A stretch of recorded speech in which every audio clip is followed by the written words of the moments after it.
Motor cycle کا puncture لگواتے ہوئے میں فیصلہ کر چکا تھا کہ اس ہفتے بھی اپنے گھر واپس نہ ہی جاؤں تو بہتر ہے۔ دیر تو ویسے بھی ہو چکی تھی اور جہاں پچھلے 3 ہفتے گزر گئے ہیں یہ بھی گزار ہی لوں گا تو گرمیوں کی چھٹیاں ایک ہی بار چلا جاؤں گا۔ اسی سوچ بیچار میں روڈ پر کھڑے میں نے 15-16 سال کے ایک نوجوان کو اپنی طرف متوجہ پایا۔ وہ عجیب سوالیہ نظروں سے میری جانب دیکھ رہا تھا، جیسے کوئی بات کرنا چاہ رہا ہو لیکن رش کی وجہ سے نہیں کر پا رہا تھا۔ جب پنکچر لگ گیا تو میں نے دکاندار کو 1000 روپے کا نوٹ دیا۔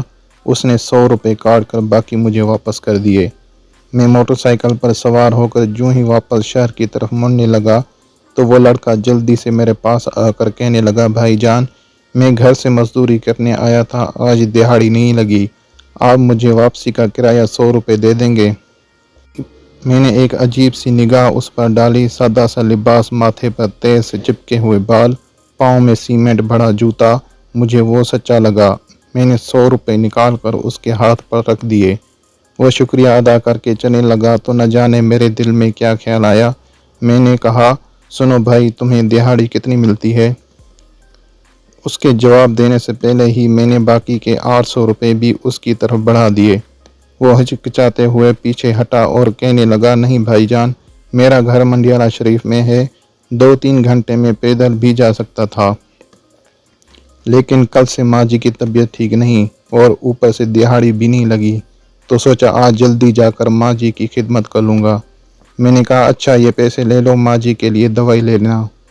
وہ کہنے لگا، دوائی تو میں کل ہی لے گیا تھا، آج میں سارا دن ماں جی کے پاس رہوں گا تو وہ خود ہی ٹھیک ہو جائے گی۔ مائیں دوائیوں سے کہاں ٹھیک ہوتی ہیں بابو جی؟ میں حیران ہو کر پوچھا، تمہارا نام کیا ہے؟ اتنے میں اس کی بس بھی آ گئی اور وہ بس کی چھت پر لپک کر چڑھ گیا اور میری طرف مسکراتے ہوئے زور سے بولا، گلو۔ گلو کی بس آہستہ آہستہ دور ہوتی جا رہی تھی، لیکن 800 روپے میری ہتھیلی پر گلو کے واپس کیے ہوئے پڑے ہوئے تھے اور میں ہائی اسٹریٹ کے رش میں خود کو یکدم بہت اکیلا محسوس کرنے لگا۔ کچھ دیر سوچ کر میں نے موٹر سائیکل کا رخ ریلوے اسٹیشن کی طرف موڑ لیا اور موٹر سائیکل کو اسٹینڈ پر کھڑا کر کے ٹوکن لیا اور میں نے ساہیوال کا ٹکٹ لے کر گاڑی کے انتظار کے لیے بینچ پر بیٹھ گیا۔ کب گاڑی آئی، کیسے میں سوار ہوا، کچھ خبر ہی نہیں۔ جب ساہیوال اسٹیشن پر اتر کے فاٹک سے اپنے گاؤں وین پر سوار ہوا تو آخری بچے ہوئے 100 روپے کرایہ دے کر جب شام ڈھلے اپنے گھر کے دروازے سے اندر داخل ہوا تو سامنے صحن میں چارپائی پر امی جان سر پر کپڑا باندھے نیم دراز تھیں۔ میرا بڑا بھائی دوائی کا چمچ بھر کر انہیں پلا رہا تھا۔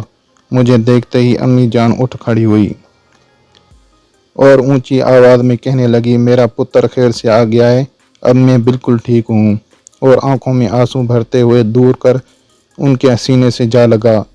بس گیٹ میں کھڑے گلو کا مسکراتا ہوا چہرہ یکدم میری آنکھوں کے سامنے آ گیا اور میں سمجھ گیا کہ اس نے مجھے 800 روپے واپس کیوں کیے تھے۔ والدین کی جان اپنے بچوں میں ہوتی ہے، اس بات کا خیال رکھا کریں۔ والدین کا کوئی بھی نام بدل نہیں ہوتا۔ اگر آپ انہیں کچھ لا کر نہیں دے سکتے تو خیر ہے، لیکن انہیں اپنی زندگی میں سے وہ قیمتی وقت ضرور دیں جن سے انہیں احساس ہو کہ وہ آپ کے لیے انتہائی اہم ہیں۔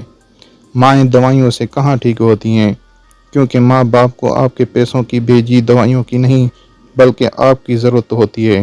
سب دوست ایک بار درود شریف پڑھ لیں، اور جن کے ماں باپ اس فانی دنیا سے رخصت ہو گئے ہیں، اللہ تعالیٰ آپ اپنے سونے حبیب حضرت محمد مصطفیٰ صلی اللہ علیہ وآلہ وسلم کے صدقے سے ان کی درجات بلند فرمائے اور ان سب کو جنت الفردوس میں اعلیٰ مقام عطا فرمائے، آمین ثم آمین۔